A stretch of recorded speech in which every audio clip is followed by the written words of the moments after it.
Hey everybody, I am not Edward Crichton, and I am the author of Edward Crichton's Praetorian series, starting with The Last Roman, book 1 in the series.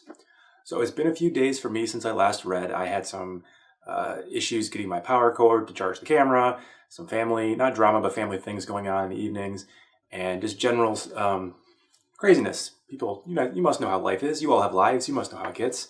So we were just a bit of a delay. So actually tonight is actually Halloween 2018. My son went as Dash, and my other son went as Jack.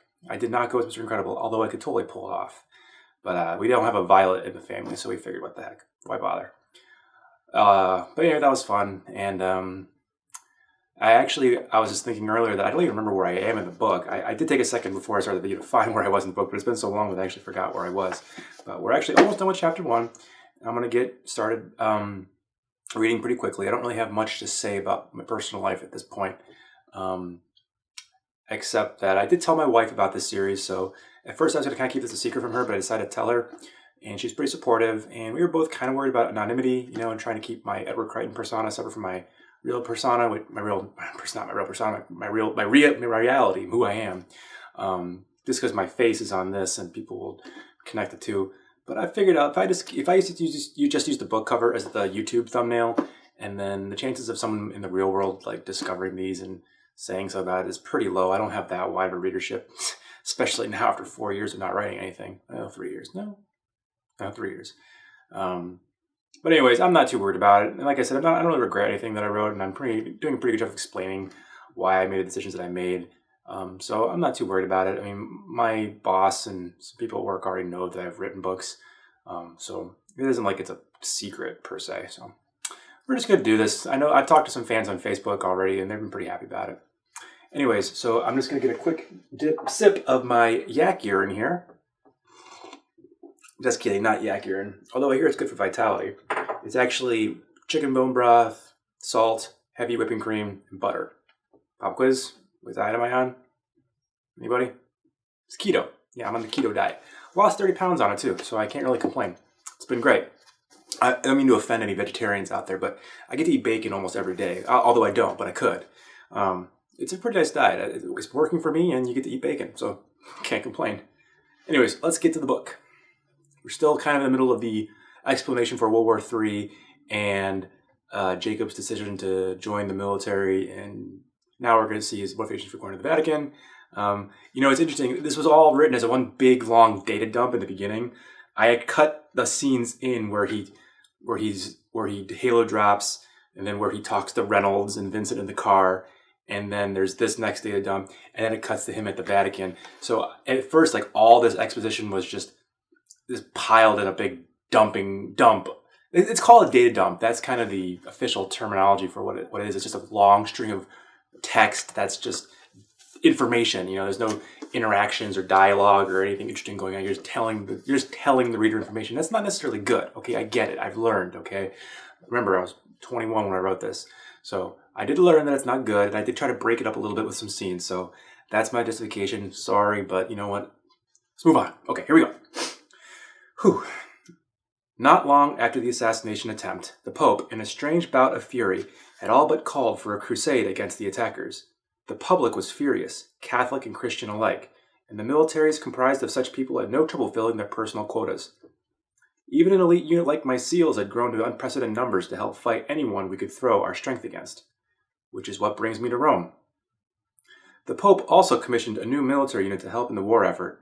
Officially, it was a branch of the Swiss Guard meant to protect his person. Unofficially, it was a special forces outfit meant to seek out and destroy any potential threat he may face. At least, that's what the whispers around the water coolers were saying. Little was known about the organization, including its name. Originally, members were selected specifically from a pool of veteran Swiss Guardsmen, but recently, in an attempt to further solidify friendships amongst Christian nations, the Pope had called for volunteers from the best they could offer. It was rumored that members from Britain, France, and Germany had already transferred service, but the entire process had been done behind closed doors. There were rumors of the first American from Delta transferring only a few days ago, but it was again unconfirmed.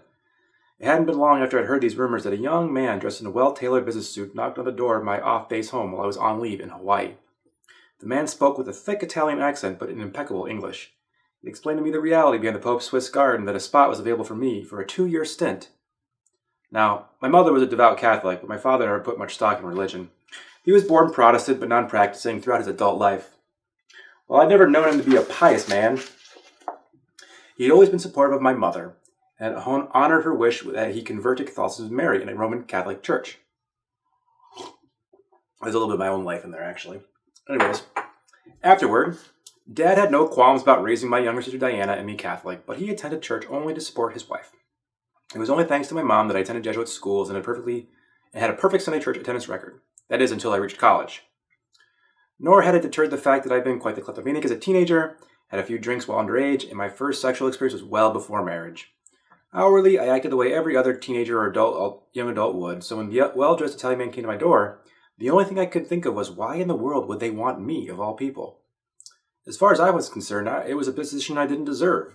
But when I voiced my concerns, the man's response was simply that the people he represented had performed a thorough research on me and knew exactly who I was beneath.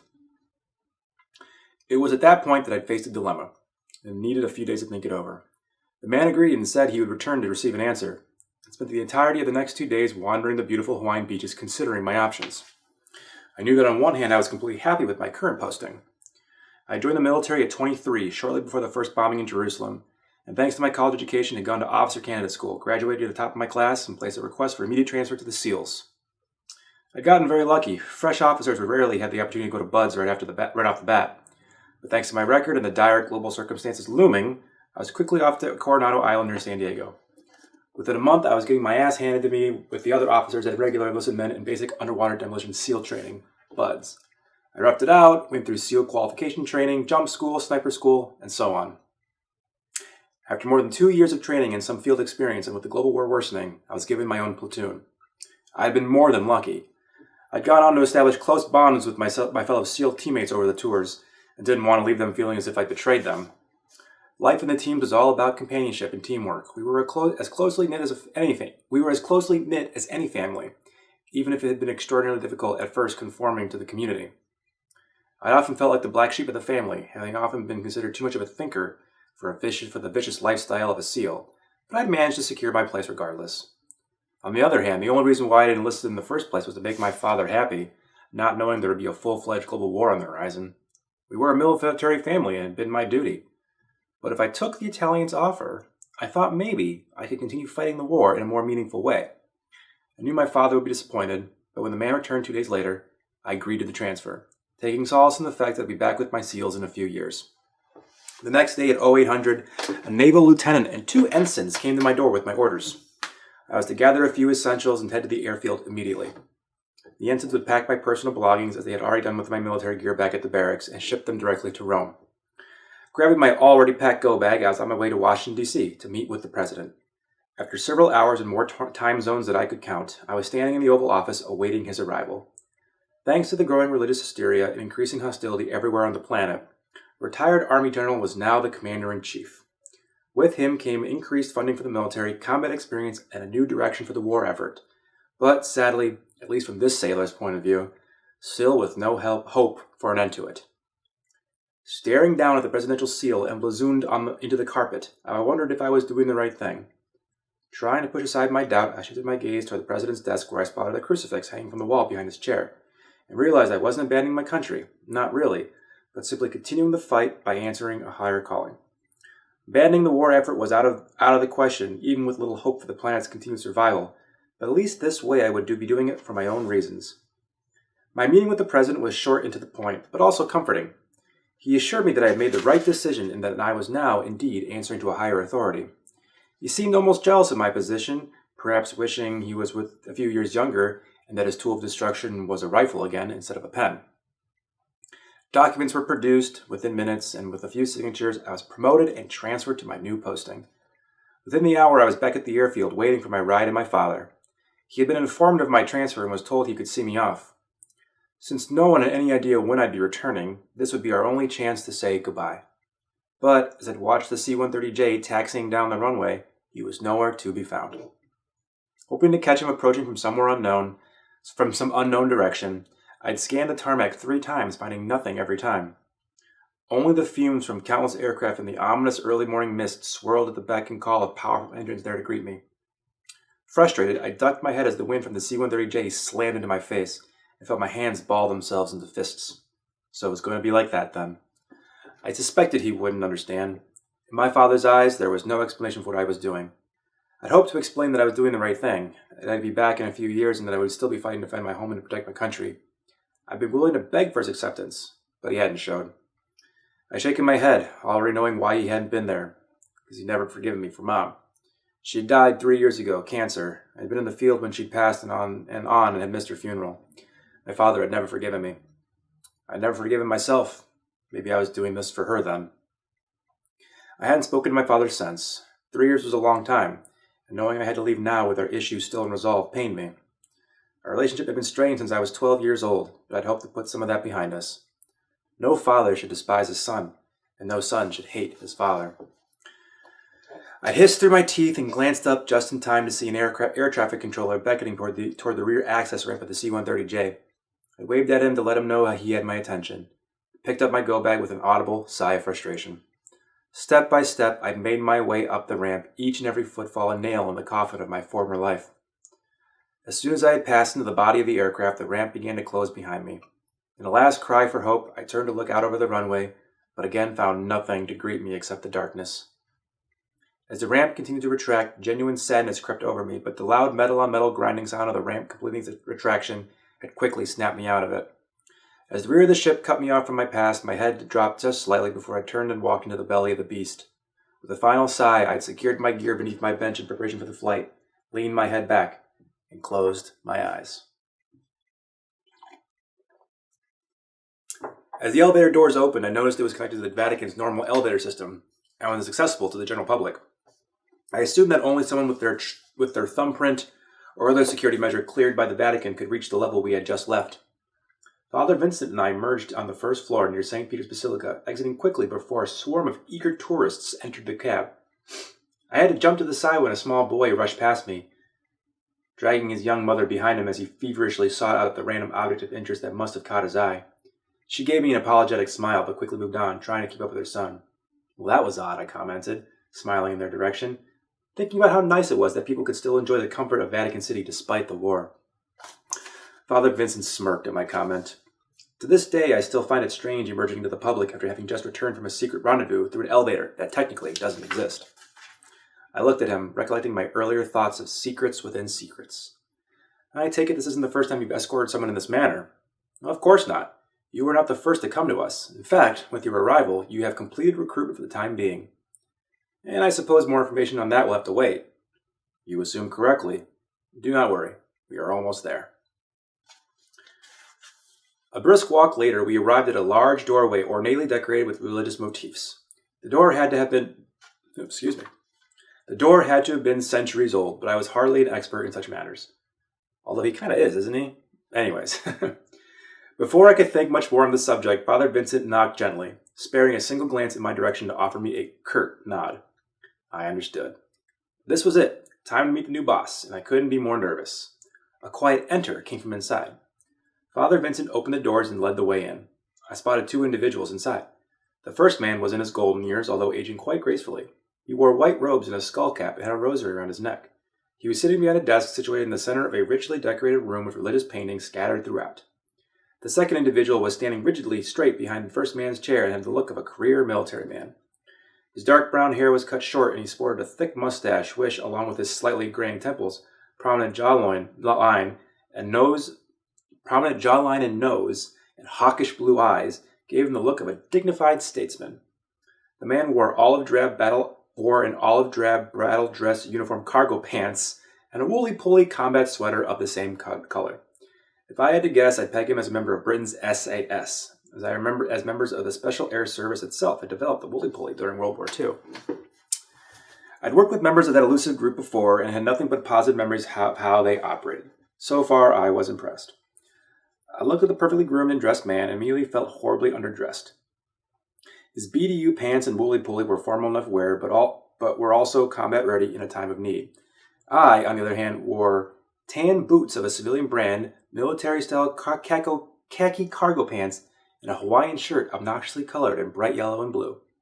To complete the ensemble, I'd even left my shirt open, revealing the sleeveless undershirt I wore beneath. Part of my orders had been to appear at the Vatican in civilian dress, And since I had lived in Hawaii for the past few years, I had little else in my closet but Hawaiian shirts. It wasn't until I emerged from the elevator into the swarm of tourists a few minutes ago that I understood the reason for the orders. As I came to a halt a few paces away from the desk, I snapped a salute, feeling ridiculous doing so in the garishly patterned shirt. Lieutenant Commander Jacob Hunter reporting his order, sir.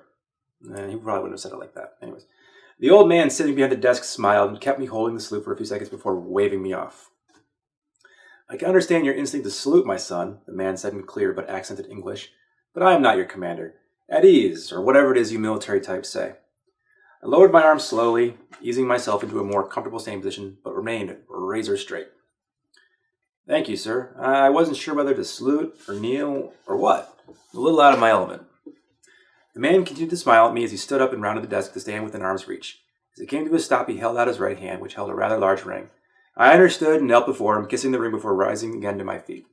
Straightening, I was surprised to see the man's smile was larger than before, and he seemed to have settled into a completely relaxed and informal manner. Sit, he said. We have little to discuss, but it is important that you continue your journey as quickly as possible. I took my seat, noticing that Father Vincent had vanished. Sneaky. The old man sat down carefully, faintly showing his age. Folding his hands on the desk in front of him, he stared directly into my eyes.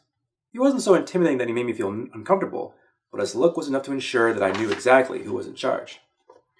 So, he began, opening his hands, it's my understanding that you have been left completely in the dark concerning why you are here.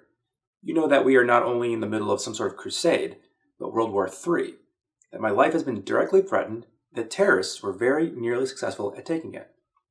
Finally, you know that I have created an offshoot of my Swiss Guard, the members of which I have recruited from all the best of Christendom, adding additional security and protection to my person.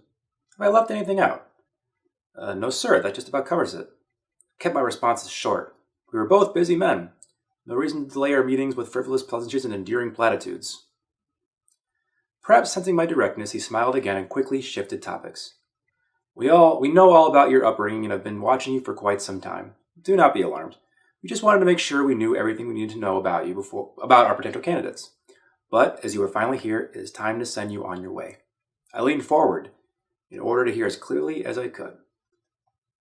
You are here to join an elite group of soldiers whose sole purpose is to seek out and eliminate any potential threat to the well-being of myself or the grounds on which you stand. My Swiss Guard is fully capable of defending this establishment from many threats, including an all-out siege, but it's the small, indirect kinds of warfare that a guard cannot defend against. Nuclear and biological attacks must be stopped at the source, and that is where your team comes in. He paused to look at me questioningly. Is this acceptable to you, Mr. Hunter? I nodded, expecting such an assignment. It suited me just fine. Desperate times, I said. He returned my nod. Indeed. I do not relish the need for such a force, but the dangers of today sometimes dictate preemptive action. He paused again, his body language indicating he wasn't quite finished, but it wasn't long before his composure returned. Now, do you have any questions? Just one. Who are we? The man smiled again. You have no official unit designation, but to me, you are known as Praetorians. Do you know who they were? They were once the elite bodyguard of the Caesars during the days of the Roman Empire. I thought you would know. You have inquisitive eyes, always open to learning new things. You are correct. You are Praetorians, a tribute to the men of antiquity who once protected the leaders of this great city. Now, since you have no further questions, allow me to introduce to you Major Dylan McDougall, formerly of His Majesty's SAS. He will be your commanding officer. King William was kind enough to lend him to our efforts. McDougall nodded, which I returned in kind. Now, my son, this is where we must part ways. The man stood and raised his ringed hand once again. I rose to kiss his ring, but was once again surprised in this day of surprises, as the man rotated his hand to offer a handshake instead. Tentatively, I gripped his hand, surprised at the strength he possessed, and shook firmly. Thank you, I said. It will be an honor to serve as so many have before me. The honor is all mine, young man, Pope Gregory the 21st replied. You also have my thanks and my prayers. I nodded and released his grip. McDougall started for the door, and I quickly fell into step behind him. On my way out, I heard Pope Gregory quietly whisper under his breath, God be with you, my son, and Godspeed. Following behind McDougall, I asked, Where to, Major? Where else, he replied, to meet your squad. All right, that's the end of chapter 1. Okay, I think my wife's upstairs, but I don't know. I get like nervous and anxious reading or talking about this stuff in front of anybody, even her. Which is funny since she's read this book probably 2 or 3 times, helping me edit it. In fact, she had the great suggestion of that scene where Jacob is waiting for his dad at the airport. Originally, I actually had his dad show up at the airport, and his dad was like, "Oh, I will miss you, my son. Go forth and fight the, blah, blah, blah." She was like, there's not a lot of weight to that. It's like, you're trying to set Jacob up as this like sad, endearing character, but then, immediately he has some positivity show up in his life. There needs to be there's not enough struggle there or something like that. So, like most of her editing suggestions, there was a good one. So, of course, I made it so that his dad never showed up, which I think is better. I will say that she always had pretty good suggestions for rewrites, and obviously I had to rewrite them, so like I did all the work, but her suggestions were always good. Anyways, there was kind of a lot of, religious stuff in there. Again, mostly just a means to an end. As any faithful reader knows, that the fact that the Pope organized a military... The Pope didn't exactly organize a military unit to perform, hard target, black op missions, to assassinate rogue leaders or anything like that. That wasn't the point of this unit. The point of this unit is much more, clandestine and more about the actual plot of this book, I guess you could say. It's a lot more nuanced than that, and some people complain like, oh, the idea of a Pope creating a special ops force to fight, the commies, it's a little far-fetched, right? Well, it kind of is, because as we learned later on, that wasn't really the point. The point of this unit was to do something else, and I don't really want to spoil it, so I won't say what it was. But those of you who have read the book probably remember. So again, it kind of like I'm Catholic, and I was raised Catholic, and my mom was very much his mom. My dad was like his dad. And so that's just kind of my inspiration for all that. And then, of course, the fact that it's Pope and Catholicism in Italy and Rome and blah, blah, blah, blah. It was all just a means to an end, a means to get them in ancient Rome. There was my goal was always to set this in ancient Rome, because that's what I'm most interested in, ancient Rome. And it just, I don't want to say too much again, because it's going to spoil a little bit for those of you who haven't read it yet, but I needed them. It was just the connection that I needed, and I liked it, and I thought it was fine. It was different. I don't think I've ever really heard about that, the Pope leading I mean, there's historical anecdotes for the Pope leading militaries firsthand, like it happened in the past, and it could happen again. Just because we don't think it might happen now doesn't mean it won't happen again. People cannot predict the next 10 years of society ever. Like 10 years ago, we could never predict where we would be right now. Donald Trump is president. Like, who would have predicted that 10 years ago?